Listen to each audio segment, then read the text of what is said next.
అందరికీ నమస్కారం. ఏదైతే ఎస్ఐఆర్ ఫామ్ గురించి చాలా మంది ఫోన్ చేస్తున్నారు, చాలా మంది మెసేజ్ చేస్తున్నారు, ఎలా నింపాలి అని చాలా మంది అడుగుతున్నారు.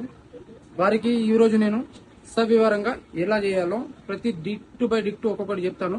దీన్ని అందరూ ఫాలో అవ్వాలి. ఇంకొకటి ఏంటంటే 2002 ఓటర్ లిస్టు ఏదైతే ఉందో అది నేను నా గ్రూప్ ఉన్నది, ఆ గ్రూప్ లో పెడతాను, మరి నేను స్టేటస్ పెడతాను. ఇంకా ఎవరికైనా కావాలంటే నాకు పర్సనల్ మెసేజ్ చేయండి, నేను కంపల్సరీ వాళ్ళకి పెడతాను. దాంట్లో మీ కాన్స్టిట్యున్సీ నంబరు, మళ్ళీ polling booth number, polling booth name, constituency name, మళ్ళీ పోలింగ్ బూత్ నేమ్ రెండు సెర్చ్ చేసినాం అనుకో దాంట్లో వస్తాయి. కాబట్టి అది మీరు సెర్చ్ చేసుకుని దాంట్లోకి 2002 ఓటర్ లిస్టు మీరు డౌన్లోడ్ చేసుకోవచ్చు. అయితే మీ ఇంటికి వచ్చిన ఎన్యూమరేషన్ ఫామ్స్ అయితే ఏవైతే ఉన్నాయో వాటిని ఎలా నింపాలో ఒక్కొక్కటి మీకు చెప్తాను, అది మీరు చూడండి. ఇది ఏదైతే మనోజ్ రెడ్డి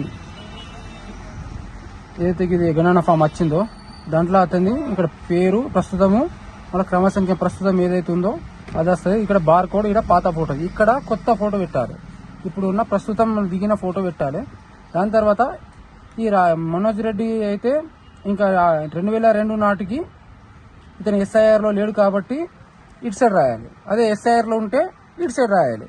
ఇతనికి ఆ సమయంలో ఎస్ఐఆర్ లో అతని పేరు ఆ సమయంలో ఓటర్ లిస్ట్ లో ఉంటే ఈ సైడ్ రాయాలి, లేకుంటే ఇటు సైడ్ రాయాలి. లేదు కాబట్టి ఇక్కడ వాళ్ళ తండ్రి పేరు ఏంది, ఎలిటి రాజేందర్ రెడ్డి. మనం 2002 ఓటర్ లిస్ట్ లో చూసుకుంటే వాళ్ళ తండ్రి పేరు ఇక్కడ ఉన్నది, ఎలిటి రాజేందర్ రెడ్డి. ఎలిటి రాజేందర్ రెడ్డి పేరు రాయాలి. అతని ఓటర్ లిస్ట్ లో అతని ఓటర్ ఐడి నంబర్ లేదు కాబట్టి అందుబాటులో ఉంటేనే రాయాలి, లేకుంటే రాయదు. కాబట్టి ఇది రాసిన బంధువు పేరు వాళ్ళ అమ్మ పేరు ఎలిటి లింగమ్మ. బంధుత్వం ఈ ఎలిటి రాజేందర్ రెడ్డికి ఈ ఎలిటి లింగం ఏమైతుంది, తల్లి అవుతుంది కాబట్టి తల్లి.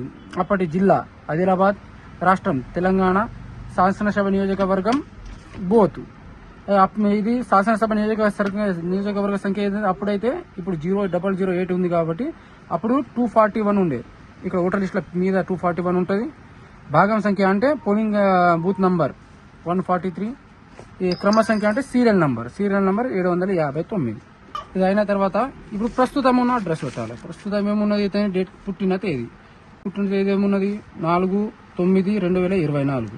ఆధార్ నంబర్ ఏముందో ఇక్కడ రాసేయాలి. తర్వాత ఇప్పుడున్న ఫోన్ నంబర్, దాని తర్వాత తండ్రి పేరు ఎలిటి రాజేందర్ రెడ్డి రాసినాము.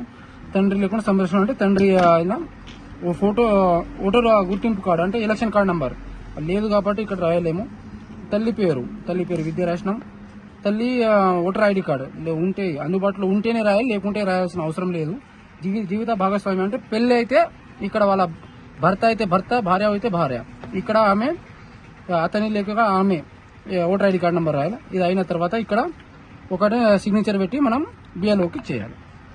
అలాగే మీకు ఎటువంటి అనుమానం ఉన్నా కూడా మీ ప్రతి పోలింగ్ బూత్, నేడగొండ మండలంలో గల 36 పోలింగ్ బూత్లకు 36 మంది బిఎల్ఓలను ప్రభుత్వం నుంచి నియమించడం జరిగింది.